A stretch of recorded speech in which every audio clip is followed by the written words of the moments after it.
حضرت ابراہیم علیہ السلام کے بیٹوں میں سے سب سے زیادہ مشہور دو بیٹے ہیں جنہیں اللہ رب العزت نے حضرت ابراہیم علیہ السلام کے کیے ہوئے وعدے کے مطابق نبوت و رسالت کے منصب پر فائز کیا۔ ان میں سے ایک حضرت اسماعیل اور دوسرا حضرت اسحاق علیہ السلام ہے۔ آج ہم حضرت اسماعیل علیہ السلام کے بارے میں جانیں گے۔ حضرت ابراہیم علیہ السلام نے بڑھاپے کی حالت میں اللہ تعالیٰ سے نیک اولاد کی دعا مانگی تو اللہ تعالیٰ نے آپ علیہ السلام کی دعا کو قبول فرماتے ہوئے حضرت اسماعیل علیہ السلام کو حضرت ہاجرہ کے بطن سے پیدا فرمایا۔ جب حضرت ابراہیم علیہ السلام کی عمر 86 سال ہوئی تو حضرت اسماعیل علیہ السلام پیدا ہوئے۔ ابھی آپ علیہ السلام دودھ پیتے بچے تھے کہ اللہ تعالیٰ نے حضرت ابراہیم علیہ السلام کو آپ اور آپ کی والدہ کو غیر آباد جگہ بیت اللہ کے قریب چھوڑنے کا حکم دیا۔ حضرت ابراہیم علیہ السلام نے اللہ تعالیٰ کے حکم کی تعمیل کرتے ہوئے آپ اور آپ کی والدہ کو بیت اللہ کے قریب چھوڑ آئے اور کچھ کھانے پینے کی اشیاء بھی انہیں دے دی۔ جب کھانے پینے کی اشیاء ختم ہو گئی تو حضرت اسماعیل علیہ السلام کو پیاس لگی۔ آپ علیہ السلام کی والدہ حضرت ہاجرہ علیہ السلام قریبی پہاڑی صفا اور مروہ پر دوڑی۔ اس کے بعد جب آ کر دیکھا حضرت اسماعیل علیہ السلام کی ایڑیوں کی جگہ پر اللہ تعالیٰ نے پانی کا چشمہ جاری کر دیا۔ جب صحرا میں پانی نکل آیا تو جرہم قبیلے کے لوگ وہاں آ کر آباد ہو گئے۔ جرہم قبیلہ چونکہ عربوں کا ایک فصیح و بلیغ قبیلہ تھا، حضرت اسماعیل علیہ السلام نے عربی زبان انہی سے سیکھی۔ جب آپ علیہ السلام کچھ بڑے ہوئے تو اللہ تعالیٰ نے حضرت ابراہیم علیہ السلام کو خواب میں حضرت اسماعیل کی قربانی پیش کرتے ہوئے دکھایا۔ حضرت ابراہیم علیہ السلام نے آپ علیہ السلام کے سامنے اپنا خواب ذکر کیا تو حضرت اسماعیل علیہ السلام بھی اللہ تعالیٰ کے لیے قربان ہونے کے لیے تیار ہو گئے۔ آخر کار اللہ رب العزت نے آپ علیہ السلام کی جگہ پر ایک مینڈے کو قربان کروا کر آپ علیہ السلام کی سنت کو بعد میں آنے والوں کے لیے جاری کر دیا۔ جب بیت اللہ کے قریب زمزم کا کنواں ظاہر ہوا تو عرب کے قبائل میں سے جرہم اور امالیک قبائل وہاں آ کر آباد ہو گئے۔ جب ان لوگوں نے اللہ تعالیٰ کی عبادت میں دوسروں کو شریک ٹھہرانا شروع کر دیا تو اللہ تعالیٰ نے حضرت ابراہیم علیہ السلام سے کیا ہوا اپنا وعدہ پورا فرماتے ہوئے حضرت اسماعیل علیہ السلام کو نبوت سے سرفراز فرمایا اور آپ علیہ السلام پر یہ ذمہ داری عائد کی کہ اپنی قوم جرہم، امالیک اور یمنی قبائل کو سیدھی راہ پر لانے کے لیے انہیں نصیحت کیجیے۔ حضرت اسماعیل علیہ السلام انتہائی نیک، بڑے صبر و تحمل والے، وعدے کے سچے اور بات کے پکے تھے۔ آپ علیہ السلام اپنے رب سے جو وعدہ کرتے تھے اسے پورا کرتے تھے۔ جب حضرت اسماعیل علیہ السلام جوان ہوئے تو آپ علیہ السلام اس قدر خوبصورت تھے کہ سب کی نظریں آپ علیہ السلام کی طرف اٹھتی تھی۔ چنانچہ جرہم قبیلے والوں نے آپ علیہ السلام کی اپنے قبیلے کی ایک لڑکی عمارہ بنت سعد بن اسامہ بن عقیل سے شادی کر دی۔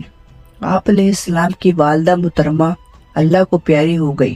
حضرت اسماعیل کی شادی کے بعد حضرت ابراہیم علیہ السلام ان کی خیر گیری کے لیے فلسطین سے مکہ مکرمہ تشریف لائے تو حضرت اسماعیل علیہ السلام کو گھر میں موجود نہ پایا۔ حضرت اسماعیل کی بیوی سے ان کے گزر بسر کے متعلق پوچھا۔ بہو نے ناشکری کا اظہار کرتے ہوئے کہا، ہمارے حالات بڑے خراب ہیں اور ہم بڑی تنگی کی زندگی گزار رہے ہیں۔ حضرت ابراہیم علیہ السلام کو ان کی یہ گفتگو اچھی نہ لگی اور ان سے فرمایا، جب تمہارا شوہر گھر آئے تو انہیں میرا سلام کہنا اور یہ پیغام دینا کہ اپنے گھر کی دہلیز کو تبدیل کر دو۔ یہ کہنے کے بعد حضرت ابراہیم علیہ السلام واپس فلسطین چلے گئے۔ جب حضرت اسماعیل علیہ السلام تشریف لائے تو انہیں اپنے عدم موجودگی میں کسی کے آنے کا احساس ہوا۔ انہوں نے اپنی بیوی سے پوچھا کہ آپ کے پاس کون آیا تھا؟ اس نے بتایا کہ اس شکل و صورت کے ایک بزرگ آئے تھے جنہوں نے مجھ سے گزر و بسر کے متعلق پوچھا تو میں نے انہیں ساری صورت و حال سے آگاہ کر دیا۔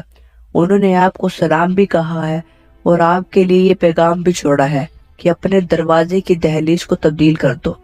حضرت اسماعیل علیہ السلام نے فرمایا، وہ تشریف لانے والے میرے والد محترم تھے اور انہوں نے تمہیں طلاق دینے کا حکم دیا ہے، اس لیے میں تمہیں طلاق دیتا ہوں، لہذا تم اپنے اہل خانہ کے پاس چلی جاؤ۔ حضرت اسماعیل علیہ السلام نے پھر دوسری عورت سیدہ بنت مزداد بن عمرو سے شادی کر لی۔ کچھ عرصے کے بعد پھر حضرت ابراہیم علیہ السلام تشریف لائے حضرت اسماعیل علیہ السلام کو پھر گھر میں موجود نہ پایا۔ بہو سے گزر بسر کے متعلق پوچھا۔ اس نے اللہ تعالیٰ کی شکر گزاری کا اظہار کرتے ہوئے کہا، ہم اللہ کے فضل و کرم سے خیریت سے ہیں اور خوشحال زندگی گزار رہے ہیں۔ حضرت ابراہیم علیہ السلام نے پوچھا کہ تمہاری خوراک کیا ہے؟ بہو نے جواب دیا، گوشت۔ حضرت ابراہیم علیہ السلام نے پوچھا، تم کیا پیتے ہو؟ بہو نے جواب دیا، پانی۔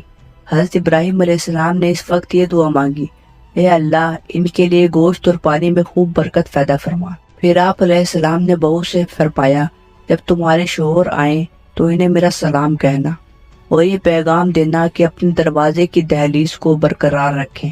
یہ کہنے کے بعد حضرت ابراہیم علیہ السلام فلسطین چلے گئے۔ جب حضرت اسماعیل علیہ السلام گھر تشریف لائے تو بیوی سے پوچھا کہ میری عدم موجودگی میں آپ کے پاس کوئی آیا تھا؟ انہوں نے جواب دیا، جی ہاں، ایک خوبصورت بزرگ تشریف لائے تھے جو ہر اعتبار سے بڑے اچھے لگ رہے تھے۔ انہوں نے آپ کے متعلق پوچھا تو میں نے انہیں آپ کے متعلق بتایا۔ پھر انہوں نے ہمارے گزر و بسر کے متعلق پوچھا تو میں نے بتایا کہ ہم خیریت سے ہیں، اور انہوں نے جاتے ہوئے یہ پیغام دیا ہے کہ اپنے شوہر کو میرا سلام کہنا اور انہیں یہ کہنا کہ اپنے دروازے کی دہلیز کو برقرار رکھیں۔ حضرت اسماعیل نے فرمایا، اے میری بیوی، وہ تمہارے پاس تشریف لانے والے میرے والد محترم تھے، اور وہ دہلیز تم ہو جسے انہوں نے برقرار رکھنے کا حکم دیا۔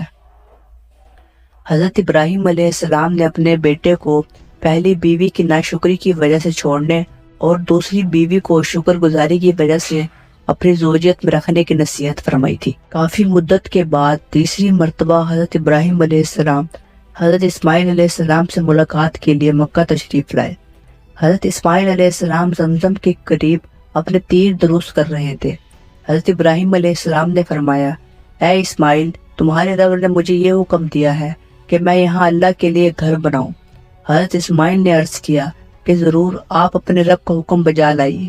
حضرت ابراہیم نے فرمایا، اللہ تعالیٰ نے مجھے یہ بھی حکم دیا ہے کہ آپ بھی اس کام میں میری مدد کریں۔ اسماعیل علیہ السلام نے فرمایا، جی ہاں، میں بھی اس کام کے لیے تیار ہوں۔ پھر دونوں باپ بیٹا اٹھے اور بیت اللہ کی تعمیر شروع کر دی۔ حضرت ابراہیم علیہ السلام دیواریں بنا رہے تھے اور حضرت اسماعیل علیہ السلام پتھر اٹھا کر لا رہے تھے۔ آپ علیہ السلام خود بھی بڑے عبادت گزار تھے اور اپنے خاندان اور قبیلے والوں کو بھی اللہ عز و جل کی عبادت کا حکم دیا کرتے تھے۔ حضرت اسماعیل علیہ السلام کو اللہ تعالیٰ نے کئی بیٹوں اور بیٹیوں سے نوازا تھا۔ وفات سے پہلے آپ علیہ السلام نے اپنے بھائی حضرت اسحاق علیہ السلام کو اپنا جانشین مقرر کیا۔ حجاز کے عرب قبائل حضرت اسماعیل علیہ السلام کے دو بیٹوں نابت اور کیدار کی اولاد میں سے ہیں، اور حضرت محمد صلی اللہ علیہ وآلہ وسلم بھی حضرت اسماعیل علیہ السلام کی نسل میں سے ہیں۔ حضرت اسماعیل علیہ السلام 137 سال کی عمر میں دنیا فانی سے رخصت ہو گئے۔ آپ علیہ السلام کو آپ کی والدہ کے روضہ کے قریب مقام ہجر میں سپرد خاک کیا گیا۔